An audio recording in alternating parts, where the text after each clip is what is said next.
Estaremos viendo la epístola a los Hebreos capítulo 12, versos 15 al 17.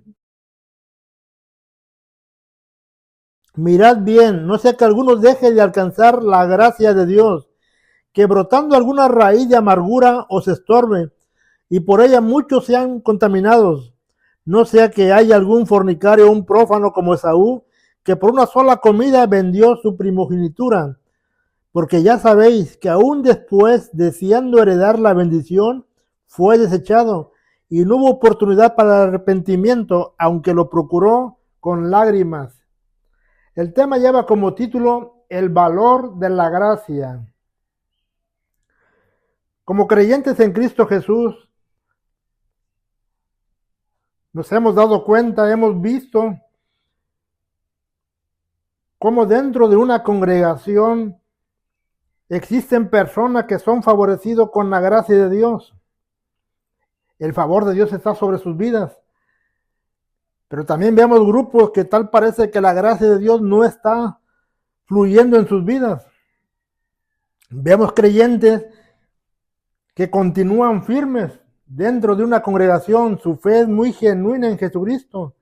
Pero también vemos creyentes que solamente estuvieron cierto tiempo y debido a algo que pudieran experimentar, retrocedieron y volvieron al mundo o volvieron a su antigua religión. La carta a los Hebreos va dirigida precisamente a ese tipo de conductas mixtas,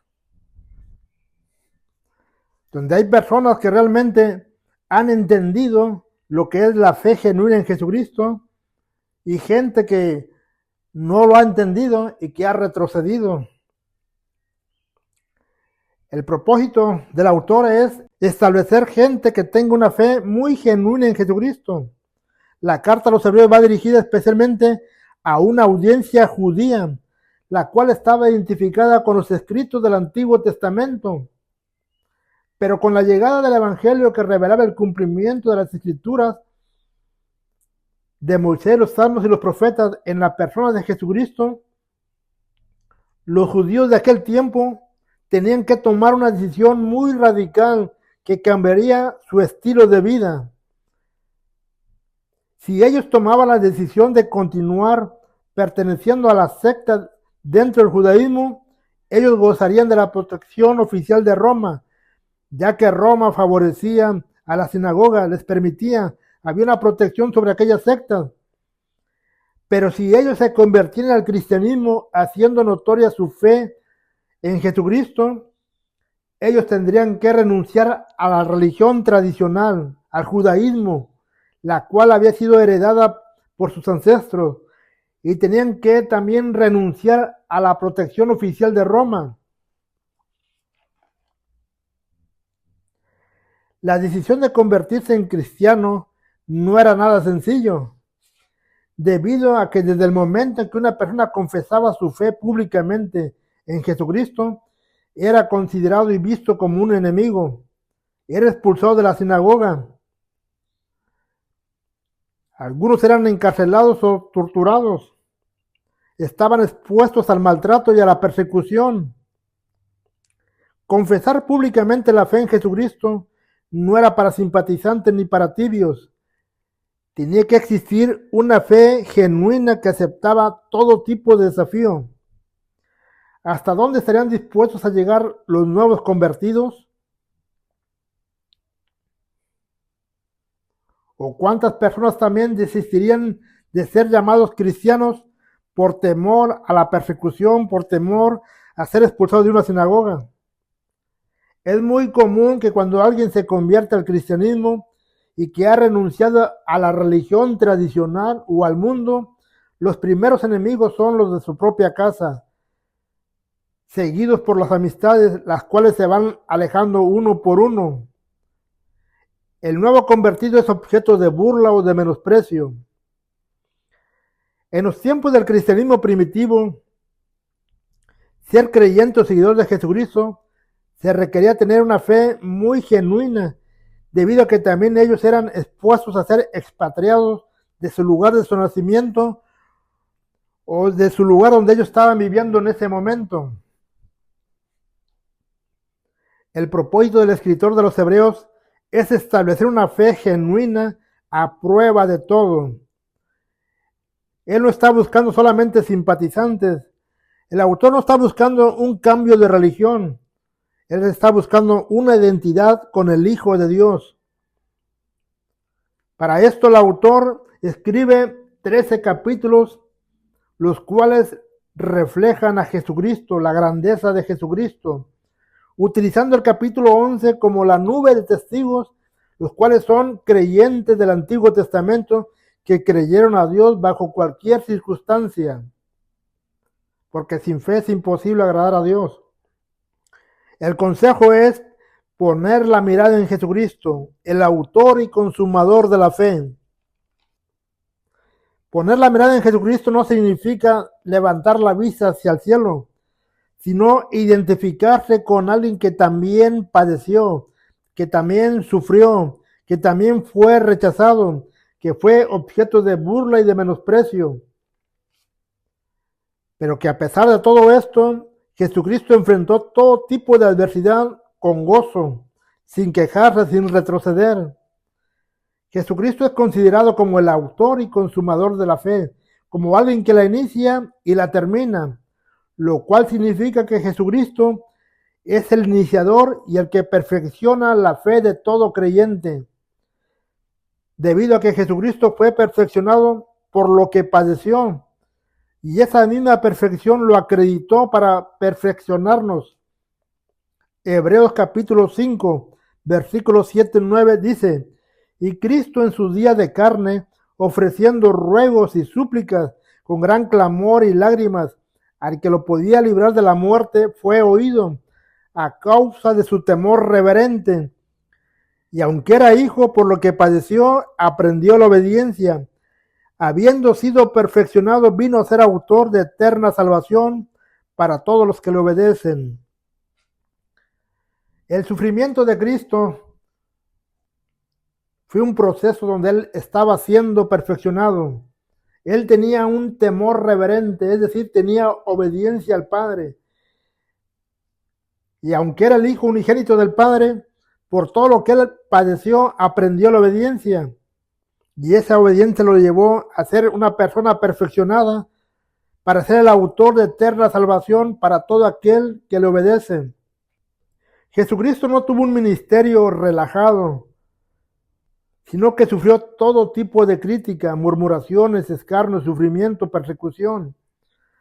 Los cristianos primitivos tampoco disfrutaron de un cristianismo relajado ni light. También sufrieron, también fueron rechazados y menospreciados. Por este motivo el autor aconseja a que pongan la mirada en Jesucristo, quien está siendo puesto como el ejemplo, alguien que soportó y venció todo tipo de aflicción y persecución. Hebreos capítulo 12, versos 2 y 3, en la Nueva Versión Internacional dice: fijemos la mirada en Jesús, el iniciador y perfeccionador de nuestra fe, quien por el gozo que le esperaba soportó la cruz, menospreciando la vergüenza que ella significaba, y ahora está sentado a la derecha del trono de Dios. Así pues, consideren a aquel que perseveró frente a tanta oposición por parte de los pecadores, para que no se cansen ni pierdan el ánimo. El consejo es que pongamos la mirada, que fijemos la mirada en Jesús, aquel que inicia y perfecciona nuestra fe. Y ese gozo que Él puso en aquello que lo esperaba, en lo que Dios Padre tenía preparado para Él y para nosotros, Él menospreció la muerte más vergonzosa de aquellos tiempos, el ser crucificado. Pero ahora está sentado a la derecha del trono de Dios. El consejo es que consideremos a aquel que perseveró frente a tanta oposición, frente a tanta adversidad por parte de los pecadores, por parte de gente indigna. El ejemplo es para que nosotros no nos cansemos ni perdamos el ánimo. En algunas ocasiones alguna persona se pudiera sentir agobiado, desanimado, cansado, con ganas de tirar la toalla, pero el consejo es pon la mirada en Jesucristo y observa todo lo que Él padeció, observa todo lo que Él experimentó y nos daremos cuenta que aún no hemos nosotros padecido hasta la sangre. El segundo consejo del autor de los Hebreos es que el creyente tiene que ser perfeccionado como lo fue Jesucristo. Aceptar la disciplina de Dios significa ser reprendido, exhortado, capacitado, corregido y ser instruido en Dios. El autor hace énfasis en la palabra disciplina y es mencionada en 8 ocasiones en Hebreos capítulo 12 del 5 al 11, dejando en claro la importancia de ser disciplinado, ya que la disciplina produce obediencia y la obediencia nos hace aceptos a Dios para que su gracia venga y nos favorezca. Un verdadero creyente genuino no se olvida de la exhortación, no menosprecia la disciplina, no desmaya cuando es reprendido, soporta la disciplina y permite ser disciplinado. Como resultado, su fe se va perfeccionando y no habrá nada ni nadie que lo aleje de la gracia de Dios, ya que gozará del amor, la misericordia, la bondad de Dios y del favor de parte de Dios. Hebreos también nos presenta al grupo de personas opuestas, aquellos que no han puesto la mirada en Jesucristo, aquellos que han menospreciado el sufrimiento de Jesucristo, al grupo de personas que su mirada está puesta en el hombre o en las circunstancias, aquellos que miran la aflicción, la persecución como un maleficio o como mala suerte y no lo están mirando como una formación, una perfección de parte de Dios. Personas que se están quejando continuamente, pero que aún continúan dentro de una congregación, pero no aceptan la exhortación, no aceptan la corrección, desprecian la disciplina, se ofenden cuando son reprendidos, no soportan ni toleran ser disciplinados, prefieren vivir sin disciplina y en desobediencia.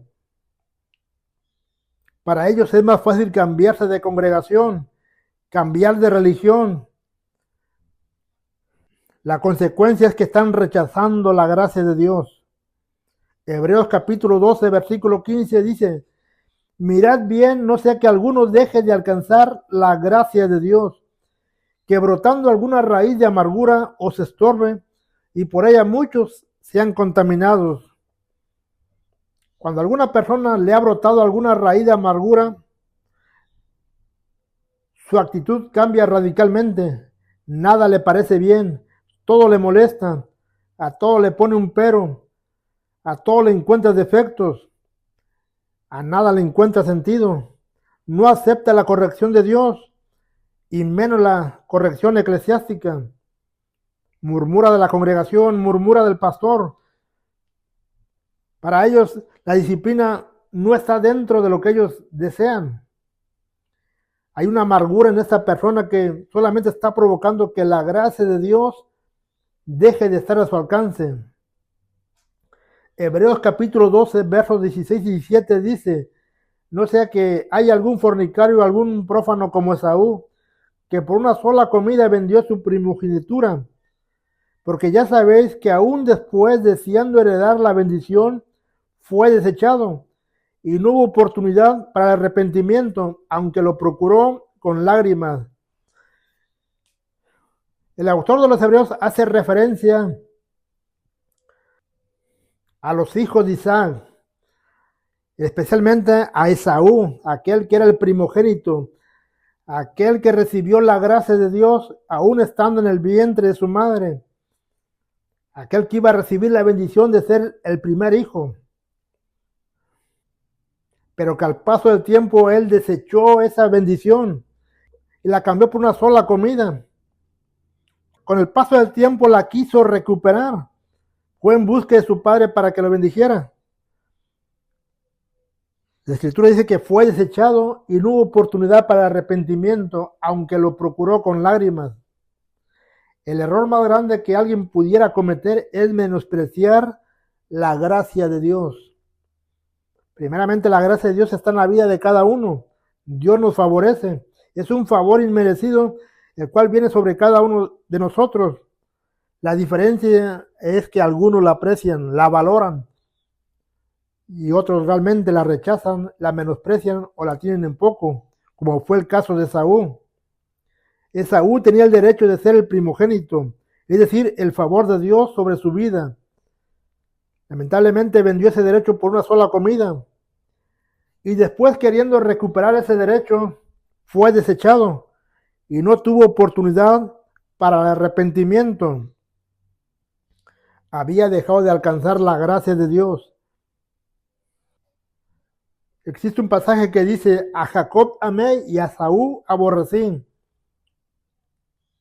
Eso muestra cómo Jacob procuró la gracia de Dios, mientras que Esaú la rechazó. El capítulo 12 de los Hebreos nos deja una gran lección, como se la dejó a los destinarios originales. En esos tiempos también nos deja una gran enseñanza. Primeramente es que nuestra mirada debe estar puesta en Jesucristo, reconocer y valorar su sufrimiento y tomarlo como un ejemplo para que nada nos desanime. Que cualquier circunstancia adversa que atravesemos y que utilicemos como excusa, pretexto o justificación no tiene validez. Que cuando un creyente realmente está en obediencia, que continúa firme, que su fe es genuina y que atraviesa por alguna prueba o alguna dificultad, que lo vea solamente como un proceso donde Dios está perfeccionando su fe. Porque a través de la obediencia, la gracia de Dios viene sobre la persona. El creyente es favorecido. El favor de Dios abre puertas. El favor de Dios bendice a una congregación, bendice a una familia. Esta carta nos lleva a reflexionar a que muchos pueden llegar a dejar de alcanzar la gracia de Dios debido a su actitud, debido a que su mirada no está puesta en Jesucristo, debido a que no aceptan la disciplina, debido a que cuando estaba la gracia sobre sus vidas no la valoraron, debido a que cambiaron o vendieron el derecho que Dios les dio por algo que el mundo les ofreció. La palabra de alerta es que aun cuando Esaú quiso nuevamente heredar la bendición, no hubo tiempo para el arrepentimiento. Aquel que había despreciado la bendición y la había desechado, ahora le tocó a él ser desechado. Como creyentes nos damos cuenta que mucha gente ha sido favorecida con algún don, con algún talento, con una voz privilegiada, con una facultad para predicar, para dirigirse. Personas que saben organizar programas, personas que tienen talento dentro de la alabanza. Pero también dentro de ese grupo hay personas que, a pesar de tener esa gracia, no lo han sabido valorar. Algunos han regresado al mundo y puesto su talento para el mundo. Otros, lamentablemente, lo han dejado al olvido. Aquel talento que Dios les puso en sus manos, se han olvidado de él. No lo ejercen. Tomemos la advertencia de esta palabra hacia Esaú. Cuando una vez que él quiso reconocer y volver y tomar nuevamente esa bendición, no tuvo oportunidad para arrepentimiento. La invitación es que no menospreciemos la gracia de Dios. Todo aquello que Dios nos ha dado y nos ha favorecido debe ser valorado.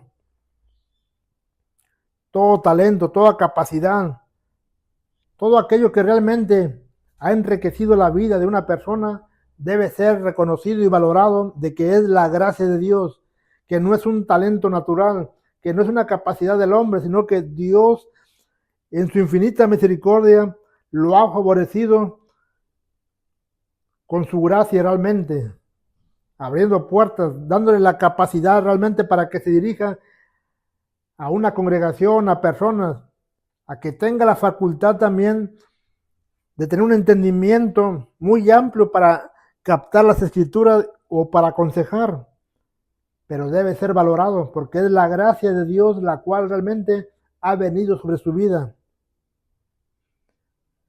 Jacob luchó por una bendición. Jacob luchó por esa gracia de Dios, por ese favor que Dios tenía para su vida, y lo alcanzó. No cometamos el error de Saúl, de menospreciar la gracia de Dios sobre nuestra vida. Valoremos la gracia de Dios. Bendiciones, hermanos. Dios me los bendiga.